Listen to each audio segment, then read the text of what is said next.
창세기 47장. 요셉이 파라오에게 가서 말했습니다. 제 아버지와 형제들이 가나안에서 이리로 왔습니다. 그들은 양과 소와 모든 재산을 가지고 왔습니다.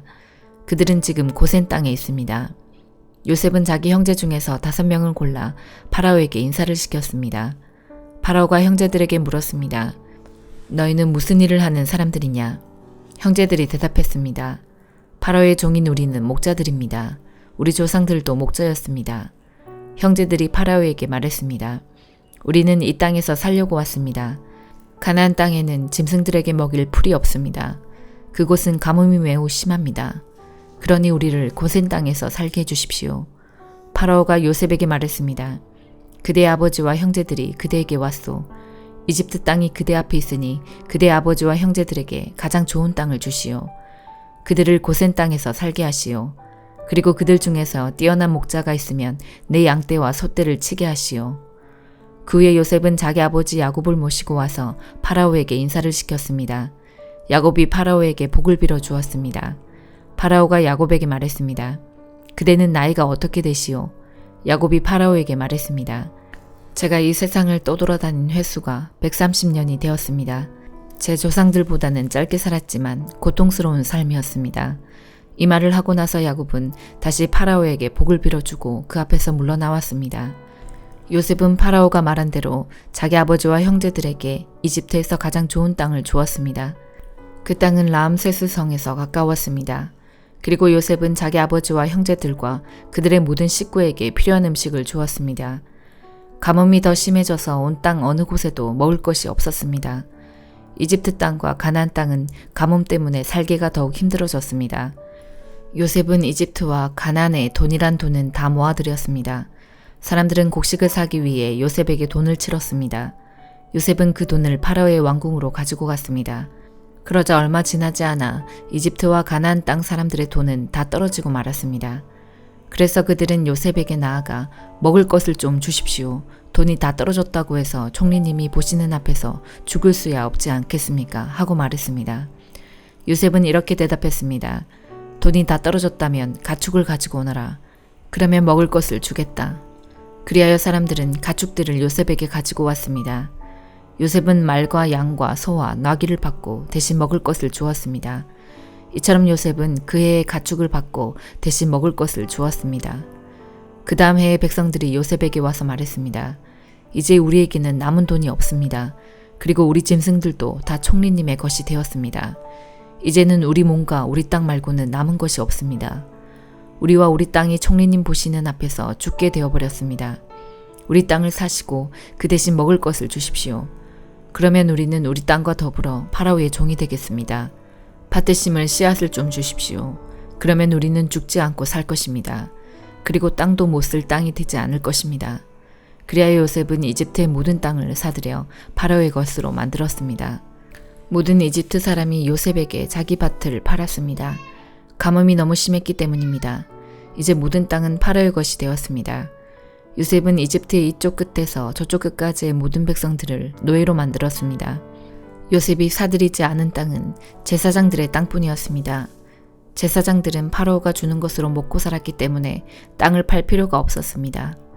제사장들은 음식을 살 돈을 가지고 있었습니다.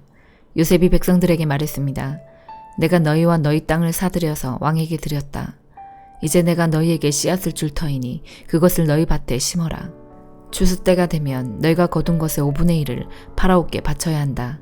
나머지 5분의 4는 너희가 가져도 좋다. 그것을 씨앗으로도 이용하고 너희와 너희 가족과 너희 자식들의 음식으로 삼도록 하여라. 백성들이 말했습니다. 총리님은 우리 목숨을 구해주셨습니다. 총리님의 뜻이라면 우리는 파라오의 노예가 되겠습니다. 그리하여 요셉은 이집트에 법을 세웠습니다. 그 법은 오늘날까지 내려오고 있습니다.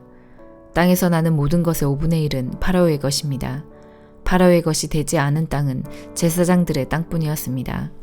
이스라엘 백성들은 그 뒤로도 이집트의 고센 땅에서 살았습니다. 그들은 그곳에서 재산도 얻고 자녀들도 많이 낳아서 번성하게 되었습니다. 이스라엘이라고도 부르는 야곱은 이집트에서 17년을 살았습니다. 그래서 야곱의 나이는 147살이 되었습니다. 이스라엘은 자기가 곧 죽을 것이라는 것을 알고 아들 요셉을 불러 말했습니다. 네가 나에게 효도할 마음이 있다면 네 손을 내 다리 아래에 넣어라. 그리고 나를 이집트 땅에 묻지 않겠다고 약속하여라. 내가 죽으면 나를 이집트에서 옮겨서 내 조상들이 누워 계신 곳에 묻어라.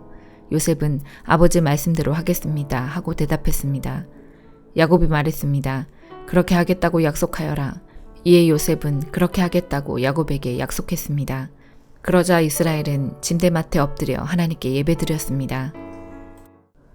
누가복음 1장 1절에서 38절. 우리 가운데서 일어난 일에 대하여 차례대로 쓰려고 한 사람들이 많이 있었습니다.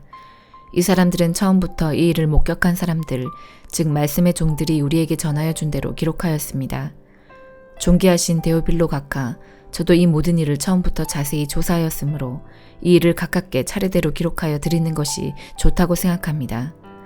이는 이미 배우신 것들이 모두 사실이라는 것을 알게 하려는 것입니다. 유대왕 헤롯 시절에 아비아주의 사가랴라고 하는 제사장이 한 사람이 있었습니다. 그의 아내는 아론 가문의 딸로 이름은 엘리사벳이었습니다. 이들은 하나님 앞에서 의로운 사람이었습니다. 이들은 하나님의 모든 계명과 법도를 흠잡을 데 없을 정도로 잘 지켰습니다. 그런데 이들에게는 자식이 없었습니다. 엘리사벳은 임신할 수 없는 여자였고 두 사람 모두 너무 나이가 많았습니다. 사가랴가 자기 조의 차례가 되어서 하나님 앞에서 제사장으로 일하고 있을 때 제사장 임무를 맡는 관례를 따라 제비를 뽑았습니다. 사가랴가 주님의 성전에 들어가 향을 피우는 사람으로 뽑혔습니다. 분향 시간에 다른 사람들은 밖에서 기도를 하고 있었습니다. 그때 주님의 천사가 사가랴 앞에 나타나 분향하는 제단 오른쪽에 섰습니다. 사가랴는 천사를 보고 매우 놀라서 두려움에 휩싸였습니다. 천사가 그에게 말했습니다. 사가랴야, 두려워하지 마라. 네 기도를 하나님께서 들으셨다. 네 아내 엘리사벳이 아들을 가지게 될 것이다. 그의 이름을 요한이라고 하여라. 그 아들은 너에게 기쁨과 즐거움이 될 것이다. 또한 많은 사람들이 그가 태어남을 즐거워할 것이다. 그 아들은 하나님 앞에서 큰 인물이 될 것이다. 그는 포도주와 술을 마시지 않으며 어머니 뱃속에 있을 때부터 성령으로 충만해질 것이다. 그는 이스라엘 자손들 중에서 많은 사람들을 주 하나님께로 돌아오게 할 것이다. 그는 엘리야의 심령과 능력을 가지고 주님보다 먼저 올 것이다. 그래서 아버지의 마음을 자녀에게로 향하게 하며 순종하지 않는 사람들을 의인의 지혜로 돌아서게 할 것이다. 그래서 사람들에게 주님을 맞을 준비를 하게 할 것이다. 사가랴가 천사에게 말하였습니다. 이 일이 일어날지 제가 어떻게 알겠습니까? 저는 늙었고 제 아내 또한 늙었습니다. 천사가 사가랴에게 대답하였습니다. 나는 하나님 앞에서 섬기고 있는 가브리엘이다. 하나님께서 이 기쁜 소식을 전하라고 나를 너에게 보내셨다. 들어라. 때가 되면 이루어질 내 말을 네가 믿지 않았으므로 이 일이 이루어질 때까지 너는 말을 하지 못하게 될 것이다. 사람들이 밖에서 사가랴를 기다리고 있었습니다. 사람들은 그가 성전에서 늦어지는 것을 이상하게 생각하였습니다. 사가랴가 밖으로 나왔는데 아무 말도 할 수 없었습니다.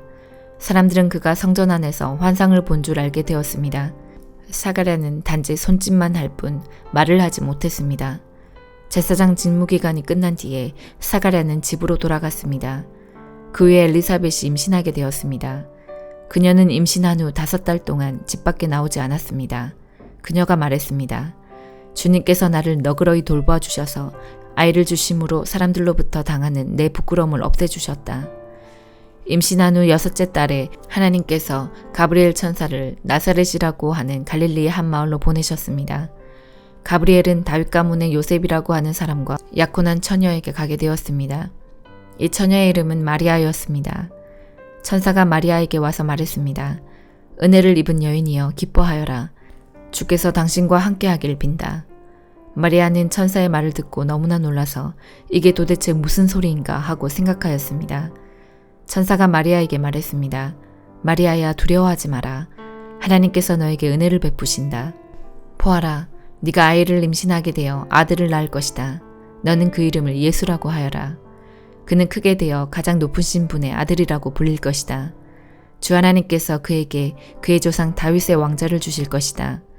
그는 영원히 야곱의 집을 다스릴 것이며 그의 나라는 끝이 없을 것이다. 마리아가 천사에게 말했습니다. 나는 남자를 알지 못하는 처녀인데 어떻게 이런 일이 있을 수 있습니까? 천사가 마리아에게 대답했습니다. 성령이 너에게 내려오시고 가장 높으신 분의 능력이 너를 감싸주실 것이다. 태어날 아이는 거룩한 분 하나님의 아들이라고 불릴 것이다. 보아라, 네 친척 엘리사벳도 나이가 많지만 임신하였다. 그녀는 임신하지 못한다고 생각하였으나 벌써 임신한 지 6달이 되었다. 하나님께서는 하지 못하실 일이 없다. 마리아가 말했습니다.